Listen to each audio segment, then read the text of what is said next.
بسم اللہ الرحمن الرحیم۔ السلام علیکم۔ ام سلمہ رضی اللہ تعالیٰ عنہ کہتی ہیں کہ جب ابو سلمہ رضی اللہ تعالیٰ عنہ کی آنکھیں پتھرا گئیں تو رسول صلی اللہ علیہ وآلہ وسلم تشریف لائے اور اپنے ہاتھ سے ان کی آنکھیں بند کیں اور پھر فرمایا جب روح قبض کی جاتی ہے تو اس کی بینائی بھی روح کے ساتھ چلی جاتی ہے۔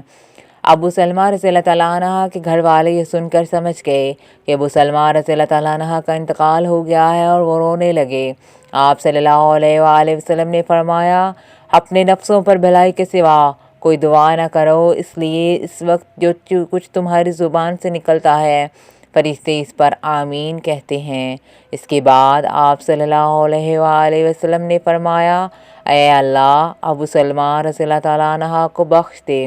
اور ان کا مرتبہ بلند فرما، ان لوگوں میں ان کو شامل فرما دے جن کو راہ مستقیم دکھائی گئی، اور ان کے پسماندگان کی کارسازی فرما، اور اے تمام جہانوں کے پروردگار ہم کو اور ان کو بخش دے اور ان کی قبر میں کشادگی فرما، اس کو منور کر دے۔ اس حدیث میں نبی کریم صلی اللہ علیہ وآلہ وسلم نے ابو سلمہ رضی اللہ تعالیٰ عنہ کے لیے قبر کو کشادہ کرنے اور قبر کو نور سے منور کرنے کی دعا فرمائی۔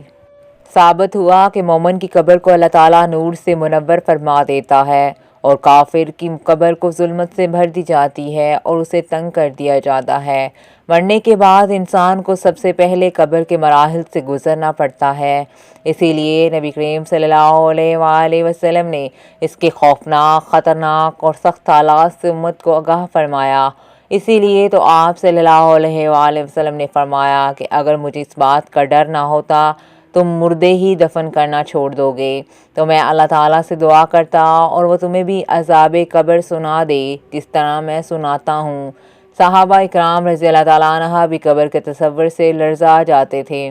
بے شک رسول صلی اللہ علیہ وآلہ وسلم نے ارشاد فرمایا کہ قبر آخرت کی منزلوں میں سے پہلی منزل ہے، بس جس نے اس منزل سے نجات پائی اس کی بعد کی منزلیں آسان ہوگی، جس نے اس منزل سے نجات حاصل نہ کی اس کی بعد کی منزلیں سخت دشوار ہوگیں۔ رسول صلی اللہ علیہ وآلہ وسلم نے ارشاد فرمایا کہ میں نے کوئی کبھی منزل قبر سے زیادہ سخت نہیں دیکھا۔ حضرت ابو ہریرہ رضی اللہ عنہ فرماتے ہیں کہ رسول صلی اللہ علیہ وآلہ وسلم نے فرمایا کہ مردہ کو جب قبر میں ڈال کر لوگ واپس آتے ہیں تو اس کے جوتوں کی آواز سنتا ہے۔ اگر وہ مردہ مومن ہوتا ہے تو نماز اس کے سر کے پاس، روزہ اس کے دائیں جانب، زکوٰۃ اس کے بائیں جانب، اور دوسرے نیک اعمال، صدقہ، خیرات، صلہ رحمی، لوگوں سے اچھا سلوک وغیرہ اس کے پاؤں کے پاس آ جاتے ہیں۔ جب اس کے سر کی طرف سے کوئی آتا ہے تو نماز اس کے قریب آنے سے روکتی ہے، اس کی دائیں جانب کوئی آتا ہے تو روزہ اس کو اپنے قریب آنے سے روکتا ہے اور آڑ بن جاتا ہے، اور جب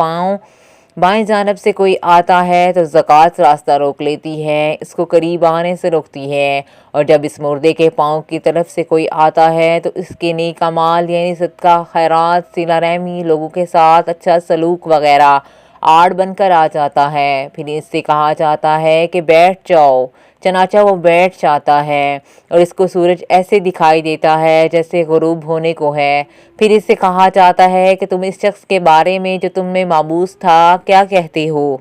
اور اس کے متعلق کیا گواہی دیتے ہو؟ وہ کہتا ہے مجھے ذرا نماز پڑھ لینے دو۔ اسے کہا جاتا ہے کہ تم عنقریب یہ کام کر لو گے، پہلے اس سوال کا جواب دو، تم اس شخص کے بارے میں جو تم میں معبوس تھا کیا کہتے ہو اور کیا گواہی دیتے ہو؟ وہ کہے کہ یہ محمد صلی اللہ علیہ وآلہ وسلم ہیں،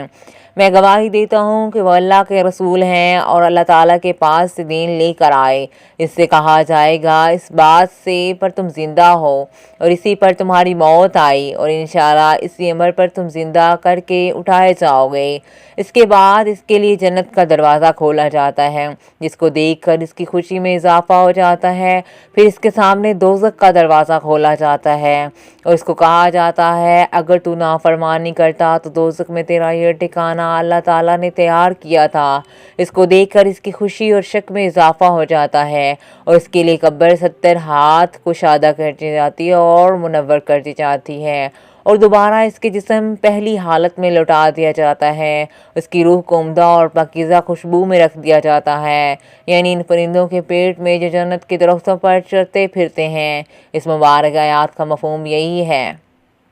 فرمایا کہ کافر کا یہ حال ہوتا ہے کہ کوئی اس کے سر کی طرف سے آتا ہے تو وہ وہاں کچھ نہیں ہوتا، بائیں جانب سے آتا ہے تو اس طرف بھی کوئی چیز نہیں ہوتی، اس کے پاؤں کی طرف سے آتا ہے تو اس جانب سے بھی کوئی نہیں ہوتا۔ اس کو کہا جاتا ہے کہ بیٹھ جاؤ، پس وہ خوف زدہ اور سہمے ہوئے بیٹھتا ہے اور اس سے کہا جاتا ہے کہ یہ شخص کون ہے جو تم میں بھیجے گئے تھے؟ اسے ان کا نام نہیں سوجے گا، یہاں تک کہ اس کو بتایا جائے گا کہ محمد صلی اللہ علیہ وآلہ وسلم ہیں تو وہ کہے گا کہ مجھے نہیں معلوم، لوگوں کو کچھ کہتے ہوئے میں نے سنا تھا، چنانچہ میں نے بھی ان کی طرح کہہ دیا۔ اسے کہا جاتا ہے تو اسی بات پر زندہ رہا اور اسی بات پر تجھے موت آئی اور انشاءاللہ اسی حالت میں دوبارہ زندہ ہوگا۔ پھر اس کے لیے دوزخ کا دروازہ کھولا جاتا ہے اور اس سے کہا جاتا ہے کہ دوزخ میں یہ تیرا ٹھکانہ ہے۔ اس کو دیکھ کر اس کی حسرت اور ہلاکت میں اضافہ ہوتا ہے۔ پھر جنت کا دروازہ کھولا جاتا ہے اور اس سے کہا جاتا ہے اگر تو نافرما برداری کرتا تو جنت میں